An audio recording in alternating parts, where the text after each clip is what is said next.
explain it. Don't really need describe, can waste time. What the possess can copy and paste on. Doing it better, never settling for another regular. Let it to my enemies, hey, I'm telling you. Breaking you down to the level molecular.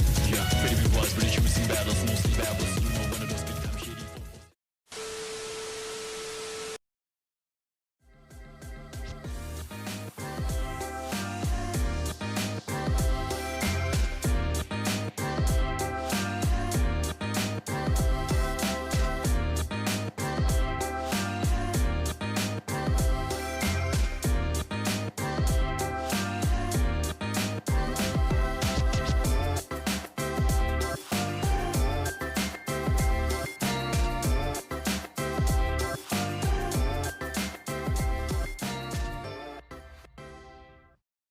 Jenderal Sudirman bersekolah di Taman Kanak-kanak Aisyah Cilacap. Setelah lulus sekolah dari Taman Kanak-kanak Aisyah, Jenderal Sudirman melanjutkan sekolahnya pada Gedung Sekolah Lanjutan Pertama Negeri Cilacap, yaitu Taman Siswa. Setelah beberapa lama, Jenderal Sudirman mendapatkan tugas untuk melakukan inspeksi terhadap anggota TNI yang melakukan pengawalan pemulangan tentara Jepang pada April 1946. Selain melakukan inspeksi terhadap anggota TNI, Jenderal Sudirman juga melakukan inspeksi pasukan di Komplek Candi Borobudur. Oke, jadi di Blitar pada Desember 1946, Panglima Jenderal Sudirman meletakkan karangan bunga di depan Tugu Pahlawan Kemerdekaan. Dan selanjutnya, pada saat di Yogyakarta, Panglima Jenderal Sudirman menemani Bung Karno. Pada saat itu, Belanda sudah bersih dari Yogyakarta.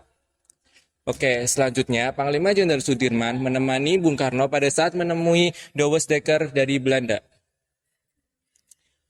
Oke, for your information saja ya, pada saat 15 Januari 1947, Panglima Jenderal Sudirman sudah dilantik oleh Bung Karno sebagai pimpinan Angkatan Perang Republik Indonesia.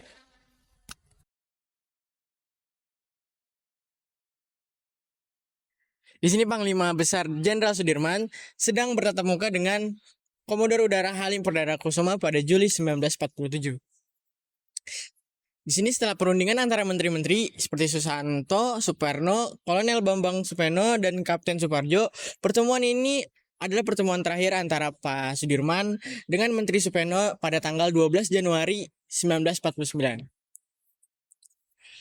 Panglima Besar Jenderal Sudirman dan Panglima Divisi sedang menghadap Presiden Soekarno pada 27 Desember 1947.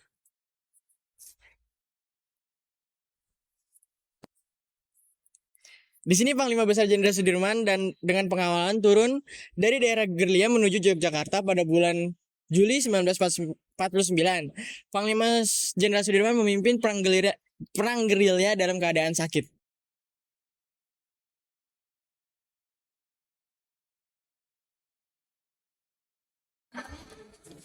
Setelah kembali ke Yogyakarta pada tahun 1949, Jenderal Sudirman dijemput oleh Letkol Soeharto di luar Yogyakarta. Kemudian, Panglima Besar Jenderal Sudirman melakukan inspeksi kepada pasukannya dengan menunggangi kuda. Sebagai tokoh yang memiliki jiwa sosial yang tinggi, Jenderal Sudirman mampu berada di tengah-tengah para pasukan dan masyarakat untuk mengayomi mereka semua. Sebagai salah satu tokoh yang taat dalam hal beragama, Jenderal Sudirman sedang melakukan sholat Idul Adha dengan para tokoh dan masyarakat. Panglima Jenderal Sudirman juga salah satu tokoh yang sangat berjasa untuk negara, sehingga ia sangat disambut oleh Wakil Presiden Muhammad Hatta di Istana Negara. Pada peraga ini diperlihatkan bahwa Panglima Jenderal Sudirman sedang memimpin perang gerilya dengan ditandu oleh pasukannya. Lalu pada peraga ini diperlihatkan bahwa Jenderal Sudirman sedang didampingi oleh Letkol Soeharto untuk menjemput beliau setelah tiba di Yogyakarta pada bulan Juli 1949. Lalu pada peraga selanjutnya, pada tanggal 30 Januari 1950, Panglima Jenderal Sudirman telah gugur dan dilakukan upacara militer sebagai penghormatan terakhir kepada almarhum. Ini juga adalah upacara pemakaman dari Panglima Jenderal Sudirman. Lalu di sini ada miniatur senjata yang digunakan pada saat perang-perang yang dipimpin oleh Panglima Jenderal Sudirman tersebut.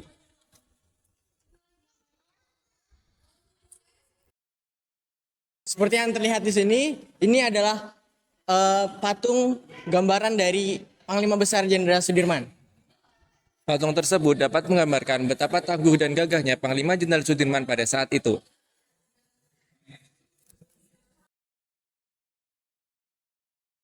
Ini merupakan lukisan dari Panglima Besar Jenderal Sudirman saat memimpin Perang Gerilya pada tanggal 12 Desember 1945.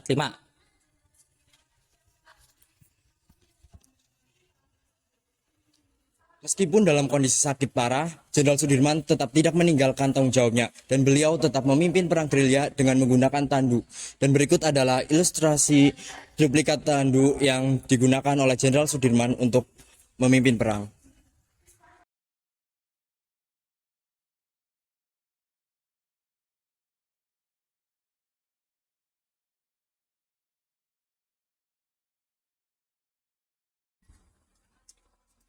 Jadi ini adalah salah satu replika tank gajah yang berada di Museum Jenderal Sudirman. Nah, dan tadi juga sudah disebutkan bahwa perjalanan Jenderal Sudirman oleh teman-teman kami.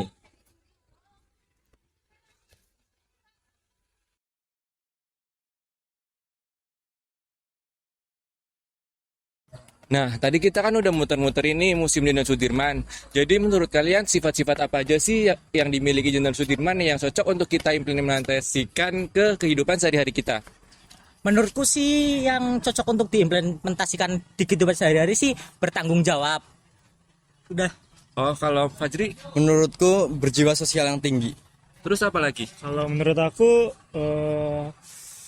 taat pada agama, soalnya di saat dia perang dia juga menunaikan ibadahnya sebagai Muslim. Terus ada lagi nggak? Menurutku jujur sih, karena jujur juga salah satu sifat dari Jenderal Sudirman. Oke, sekian dari kelompok kami. Oke, tugas SPT sekarang kita mau bahas apa ya? Yang mana ya? Banyak banget tuh tugas kita. Yang CBL itu loh. Kita dapat topik apa tuh SPT? Talas. Talas, pengamatan talas gitu. Yang ke sungai sama ke sawah nggak sih? Iya betul tuh. Dan kita harus ngeprint gak sih? Benar. Kita harus ngeprint datanya. Yuk, Siapa yang ngeprint? Ngeprint. Boleh. Aku di sini ya, jagain barang-barang Oh, kalian. ya udah bagus deh. Ngeprint dulu ya. Fajri minjem kipas ya. Ya. Gerah.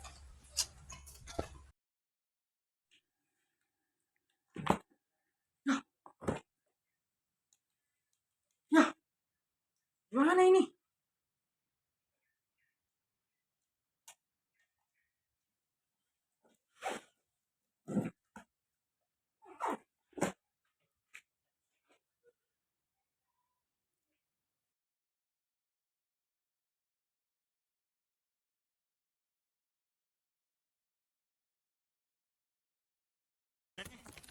Udah. Udah semua itu. Oh iya. Dok, kipasnya mana nih? Oh kipas. Kipas ada sih, udah aku masukin ke tas kamu. Oke. Ajan nih. Ayo kita salat. Boleh, ayo kita sholat dulu.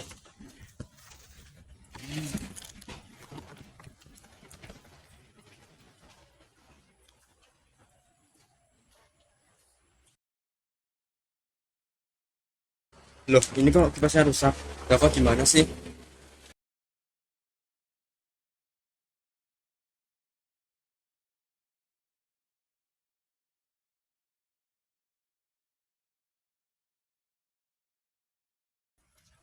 Kayak ada mahasiswa PMM tuh. Masih sampai MM ya?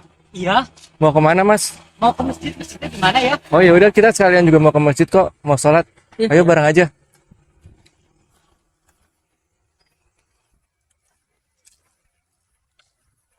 Dafa mau kemana?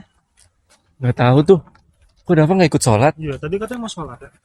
Iya, gimana tuh? Udahlah, biarin. Ya, Mas.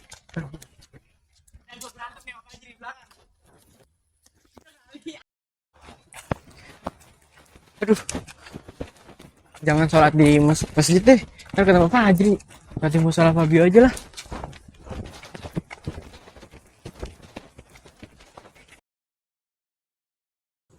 Namanya siapa? Kenalin, Gali. Oh, saya Sony. Cerita. Gali. Itu tadi yang Misa itu siapa sih namanya? Oh, tadi itu teman kita, Dava namanya. Itu biasa Misa suka Misa gitu. Oh, Dava mana? Gak kelihatan. Oh, tadi Dava Misa sih, nggak tahu katanya mau salat di Fabio. Iya. Oh, Gali, ini kenalin teman kita. Ada satu lagi nih, Fajri namanya. Gali. Yuk, cepetan yuk udah. Ya udah, boleh.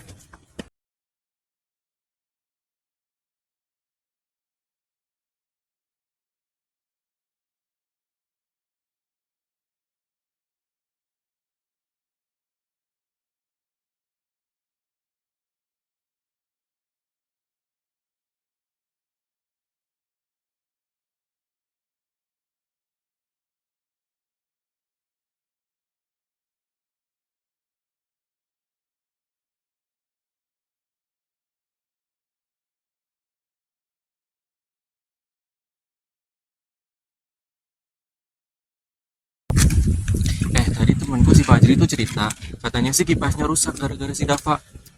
Aduh, gimana ya? Itu mas-mas yang tadi Oh ya, tuh. itu Dava. Yaudah kita samperin aja yuk. Ayo. Dav, Ton. ini kenalin mahasiswa PMM. Oh, ini yang tadi ya? Iya, Dava. Gali. Oke. Yuk ke laboratorium riset. ayo. Dav, kok tadi lo Misa sih? Apa jangan-jangan lo yang rusakin kipasnya Fajri ya? Ah, enggak. Enggak Eh. kok. Jujur aja, tadi Fajri cerita sih ke aku. Enggak. Iya Mas Dava, kan Mas Dava mahasiswa Unsud lah. Mahasiswa Unsud kan juga bisa dianggap sebagai cucu Jenderal Sudirman. Nah, Jenderal Sudirman itu kan memiliki watak yang jujur sama bertanggung jawab. Jadi Mas Dava, Alah. Lu baru kenal sama gua. Oke, nih, so tahu ya. Udah, nggak usah kayak gitu. Itu bener loh tadi mas-masnya ngomong. Oh, lo nyolot situ sih.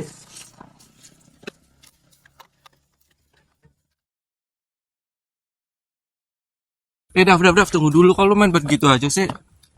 Lagian dia so tahu banget. Orang baru kenal juga. Dia juga bener loh tadi ngomongnya. Kan lu habis ngerusakin barang orang ya. Harus bertanggung jawab gitu. Iya sih. Ya udah dah. Sorry, Bang. iya nggak apa-apa Mas. Ya udah nanti gua ketemu Fajri dah. Ya udah, yuk. Minta maaf. Pada datang sih, gabung yuk. Yuk. Kita pindah dulu. Ini. Kamu cepat aja diapain? Santai dong. Gua juga tahu gua salah. Gua ngerusakin. Ya minimal minta maaf lah. Masalah kipas doang. Bukan masalah kipasnya. Kamu harus tanggung jawab sama jujur. Udah kipas doang juga. Nah itu minta maaf udah Pak Fajri. Ya udah, Jri. Gua minta maaf ya. Ya, lain kali bilang aja gue gak benar. Iya. Buat apa gue benerin? Jri, gua mau tanggung jawab sama kipas lu mau gua ganti yang baru gak? Boleh. Nih gua ada. Apa? Jangan jadi murah itu. Nah Merek gitu kok tanggung jawab apa? dong bener. Apa? Hewannya Avatar bisa terbang. Regen.